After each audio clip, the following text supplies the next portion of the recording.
कक्षा 12वीं वाले विद्यार्थियों का बहुत बहुत स्वागत है। हिंदी विषय से आपको में मोस्ट इम्पोर्टेंट एक टॉपिक है हमारा रस। इस रस से रिलेटेड मैं आपको 3 प्रश्नों के उत्तर बताऊंगा इस वीडियो में। ठीक है, तीनों प्रश्नों के उत्तर आप अच्छी तरह से लिख लेंगे और याद कर लेंगे। कक्षा 12वीं मध्य प्रदेश वार्षिक परीक्षा और अर्धवार्षिक परीक्षा दोनों के लिए काफ़ी महत्वपूर्ण साबित होने वाला है ये वीडियो। और चैनल को सब्सक्राइब कर लेना। टेलीग्राम चैनल की लिंक मैंने चैनल के अबाउट सेक्शन में दे रखी है। ठीक है ना, चैनल का अबाउट सेक्शन चेक करिए, वहाँ पर आपको मिल जाएगी लिंक और चैनल से जुड़ सकते हैं टेलीग्राम से भी, ताकि महत्वपूर्ण अपडेट जो है आपकी बोर्ड परीक्षा से रिलेटेड वो सारी उस पर मिलती रहे। चलिए बात करते हैं पहले प्रश्न की। हिंदी कक्षा 12वीं मध्य प्रदेश, वीर रस की परिभाषा उदाहरण सहित लिखिए। ये आपका पहला प्रश्न है। तो आपको यहाँ पर याद रखना है, जहाँ पर वीरता पूर्वक कार्य किए जाए वहाँ पर वीर रस होता है। और परिभाषा इस तरह से लिखना है, सहृदय के हृदय में स्थित उत्साह नामक स्थायी भाव का जब विभाव, अनुभाव और संचारी भाव से संयोग होता है तब वहाँ पर वीर रस की निष्पत्ति होती है या वहाँ पर वीर रस होता है। सहृदय कौन होता है? कोई भी व्यक्ति होता है। अगर किसी भी व्यक्ति के हृदय में उत्साह का भाव आ रहा है तो वहाँ पर वीर रस होता है। उदाहरण में आप लिखेंगे, बुंदेले हर बोलों के मुंह हमने सुनी कहानी थी, खूब लड़ी मर्दानी वे तो झांसी वाली रानी थी।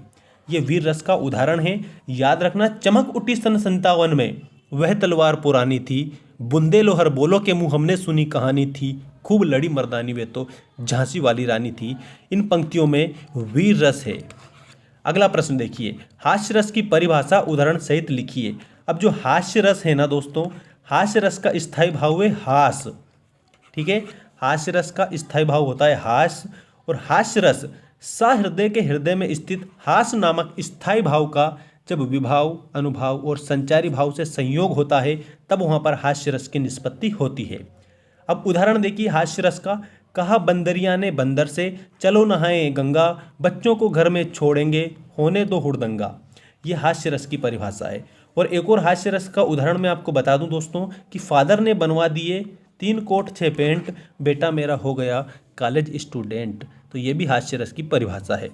अब हास्य रस के बाद में हम बात करते हैं शांत रस की। शांत रस देखिए दोस्तों, शांत रस ये है। शांत रस की परिभाषा उदाहरण सहित लिखिए। इसमें आपको लिखना है, शांत रस सहृदय के हृदय में स्थित निर्वेद नामक स्थायी भाव का जब विभाव, अनुभाव तथा संचारी भाव से संयोग होता है तब वहाँ पर शांत रस होता है। ठीक है, शांत रस का स्थायी भाव अगर पूछ लिया जाए तो आपको बताना है शांत रस का स्थायी भाव है निर्वेद। शांत रस का स्थायी भाव निर्वेद होता है।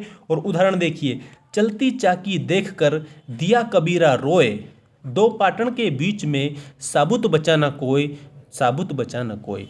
मतलब चलती हुई इस संसार रूपी चलती हुई चक्की को देखकर जो कबीरदास जी है वो रोने लग जाते हैं। ठीक है, और क्या कहते हैं कि यहाँ पर जो भी व्यक्ति मतलब कि सभी व्यक्ति जिनका भी क्या होता है जन्म होता है उनकी मृत्यु निश्चित होती है। इसलिए इस संसार को उन्होंने क्या कहा है? चलती चाकी कहा है। क्या कहा है? संसार को चलती चाकी कहा है। चलती चाकी देखकर दिया कबीरा रोए, दो पाटन के बीच में साबुत बचा ना कोई। इसमें शांत रस है। ठीक है दोस्तों, मिलते हैं नेक्स्ट वीडियो में। चैनल को सब्सक्राइब कर लेना ताकि आपको डेली की अपडेट मिलती रहे जो आपकी परीक्षा से संबंधित होगी। धन्यवाद।